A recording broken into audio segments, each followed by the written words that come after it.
Hey guys, welcome back to Mad About Skin. In today's video, we're discussing one of the best-selling skincare products on planet Earth in 2022. It's this product. This is the Olay Regenerist Retinol 24 Moisturiser. Now, this is a product that I did a brief review of a couple of months ago on the channel. I'll leave a link to that video up there, where I said that this product might be a bestseller, but honestly, it's not deserving of any of that hype. I called out some of the issues with this product, the way it's marketed, and the formulation. Well, lots of you guys understandably came back and said, but have you actually tried it? It's one thing disagreeing with the formulation, disagreeing with the way a product's marketed, but how do you know if it's a complete flop until you've actually used it on your own skin? I think this is definitely a fair criticism. So I decided to bite the bullet and try it out for myself. Having used it for 30 days consistently, I want to share with you my thoughts, feelings, opinions in today's video. So sit back, relax, let's talk the Olay Retinol. Now, before we get into this video, of course, these are just my thoughts, feelings, and opinions, which are here to help you guys make the very best decisions when it comes to your own skincare routine. But if this is a product that works really well for you, or your opinions differ to the ones presented in today's video, let me know. Let's get that conversation going in the comments section below. If you enjoy good old-fashioned, unsponsored skincare content like the video that you're watching today, let me know by reaching down and giving the video a thumbs up and a like. This is honestly the very best way of supporting me as a content creator, because the more likes a video gets, the more widely YouTube will distribute it on its platform. So from the bottom of my heart, thank you all so much. Now, without further ado, let's cut that waffle and delve straight on in. So let's do a very brief overview of the product itself. So Olay claim that this will hydrate, smooth, and revive glow while you sleep. This comes in a 50ml pot, and the price does differ depending where in the world that you're buying it. I'm going to come on to that later on in the video. But Olay say that this will be suitable for all skin types, even those with super sensitivity prone skin or very dehydrated dryness prone skin. It's super moisturizing and it delivers a really nice dose of that vitamin A for the anti-aging benefit, alongside some vitamin B3 to calm and soothe at the same time. It's definitely got a lot of claims that come with it. The packaging looks appealing. I know a lot of people that talk about this online say that they gravitated towards it because of the unique and gorgeous packaging that it came in, and you know what, you can't fault them for that. But does it work? And let's talk about some of the issues surrounding it. Now, whenever I do these single product review videos, I always like to start with the positives, the pros first. I think this gives the very fairest opportunity for a product to shine, and then we'll come on to the cons later on in the video. So when it comes to the pros, one thing I do want to call out, this is fragrance free. Now, I personally don't mind fragrance in my skincare. I think it can add an element of the sensorial, pick you up in the morning, calm you down on an evening. I do really, I'm very motivated by scent, and I do look for fragrance skincare products generally. However, I'm mindful that a lot of people can be sensitized by fragrance, and some people just like to look for fragrance-free skincare for other options. I do tend to prefer retinoids that are fragrance-free because I think combining a potential sensitizer, being fragrance, with a sensitizing ingredient, vitamin A, in the first place, it doesn't seem like the perfect match. So I really do applaud Olay for making a fragrance-free option with this one. I also love the way it feels on the skin. So this is a product that's packed full of dimethicone, which again isn't going to appeal to everyone, but people that like that silky smooth application, a product that just feels really good on contact, this definitely delivers it. It glides on, definitely delivers a meaningful level of hydration, and can act as your moisturiser and your retinoid all in one. So it's a great way of streamlining down your skincare routine. There's no tackiness, there's no stickiness, and it does just feel super smooth. That's that dimethicone getting to work in this product, alongside some tapioca starch that's also in here, that's designed to just smooth everything out and give you the very best application. In terms of the results, I'm quite an established retinoid user, so I wasn't expecting anything game-changing from this because I've already been using high-potency retinoids before, but it definitely helped to maintain them. I didn't get any dryness, I didn't get any irritation from the product. Because we don't actually know the strength of this, it might be that it just has a ridiculously low concentration of that key active ingredient, the retinol, which is why I didn't get any sensitivity or irritation. But definitely when it comes to user experience, I had a very pleasant experience with this product in terms of the feel and the minimum side effects that I actually got from it. When it comes to other positives, I'm really struggling. And I think this is where the challenge comes with this product.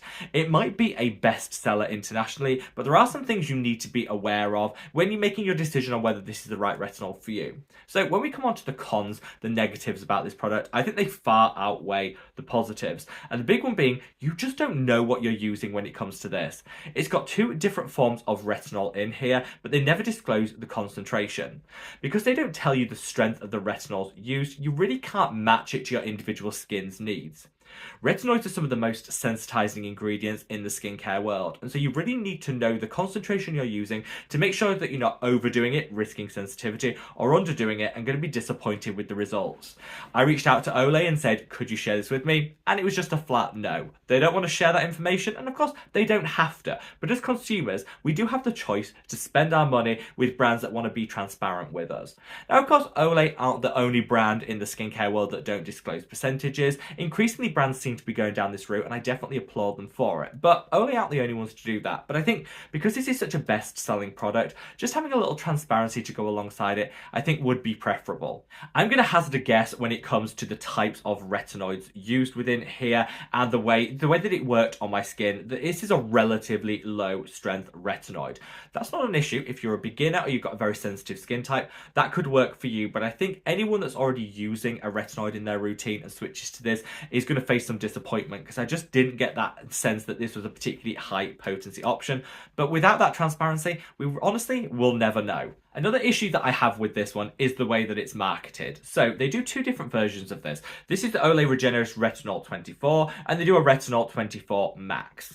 Now, when you read Max as a consumer, you usually mean a higher dose of the key or one of the active ingredients within it. I don't think that's just me that would jump to that conclusion. That Max is designed to show that it's a higher potency, so we're really doing something a little bit more than the standard version.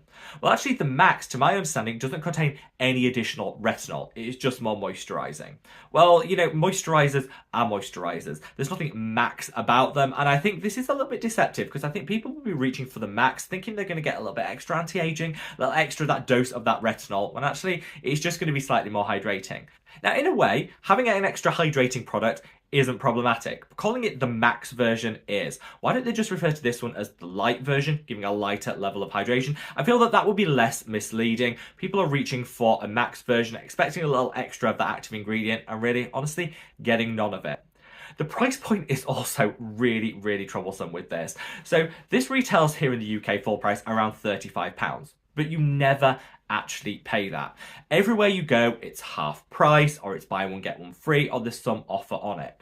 I think secretly Olay know that nobody's going to be buying this at full price, because that's pretty high a price point for a 50ml tub of a very standard retinol. There are other drugstore options I think perform better at a lower price point. Olay know this, and so they advertise it as being a higher price point, that £35 is like the key thing, and then everyone thinks they're getting a bargain. As consumers, we love a bargain, so when we see it half price, we're more likely to reach for it. In truth though, is it a bargain? Is it a sale? Is it half price if it's never actually been available at that full price?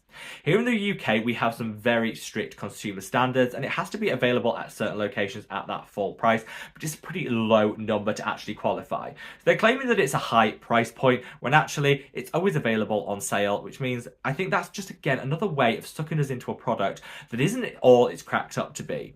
The dubious marketing around the max strength of the product, coupled with the pricing and the fact that you never actually have it at that full price, just to me indicates that Olay are using a lot of trickery to get us to reach for this product, rather than just disclosing the percentage, singing its praises, and letting word of mouth speak for itself. Another issue I tend to have with this is the packaging itself. So yes, the look of it, stunning. I love the purple, I love the metallic, it definitely makes you want to reach for it. And I applaud the fact it comes in a 50ml quantity. I like larger sized products because then you're buying them less frequently, you're saving money, shipping, air miles, and packaging. All great things. However, recent studies have shown just how unstable retinol as an ingredient is. It degrades relatively quickly once it's exposed to oxygen. This is why increasingly you'll see retinol products held within airless pumps, and I think this is the way forward.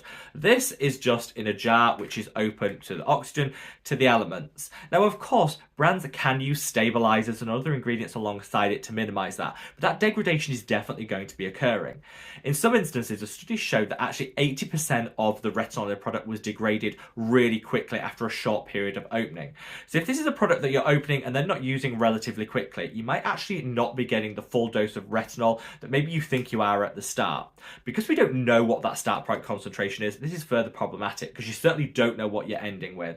I think the packaging is designed to look good and to draw us in, but it's pretty lazy when it comes to how it's actually going to deliver in terms of maintaining shelf life for as long as possible. Certain retinoids such as gram-active retinoid and retinal are much more stable, so it's less important to hold them within an airless environment, but a standard retinol like this one definitely should be in a pump, and hopefully this is something that Olay might look to in the future. They do a serum version of this that is in a pump that I think is just going to be more shelf stable, less likely to degrade.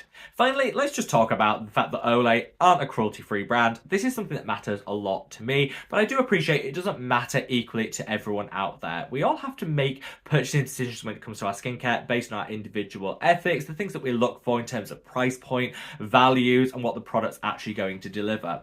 For me, I tend to stop exclusively with cruelty-free skincare. Made an exception to try this one out because I do feel like there was valid criticism of me saying a product wasn't going to work and was a bit misleading in terms of the marketing without actually trying it first. So I wanted to put my money where my mouth was, try it out, and overall, I was left a little bit underwhelmed. Overall, after trying this, I was just left disappointed. I can definitely see why this is a best-selling skincare product. You know, the packaging is designed to lure us in, you know, attract the eye, make us want to reach for it. Coupled with the discounting that they do around the price, this is definitely designed to drive the consumer towards a product like this. However, the lack of transparency, the fact that I think the formulation, whilst it's great that it's fragrance-free, also has some things in here like this tapioca starch and a lot of dimethicone that I personally don't like or enjoy in my skincare routine. The fact that I think this is a much lower strength than maybe you're led to believe by that max marketing that comes on certain ones of their product. Overall, I just think we can do better and that we deserve better as consumers. I like brands that are fully transparent. They treat us consumers with respect rather than trying to, you know, use marketing, pricing and everything to make us want to reach for their product over any of our competitors. I'm here to say there are better retinoids at a lower price point on the market than this one, and I would encourage everyone to shop around. And I captured some of my favorites in a recent video, which I'm going to leave a link to up there. Unfortunately, I think when it comes to the Olay Regenerist Retinol 24, it's all hype over substance. If it works for you, let me know in the comment section below, but for me, there's nothing that makes me want to repurchase this or recommend it to you guys. Wherever in the world you are, stay safe, stay well, and love your skin.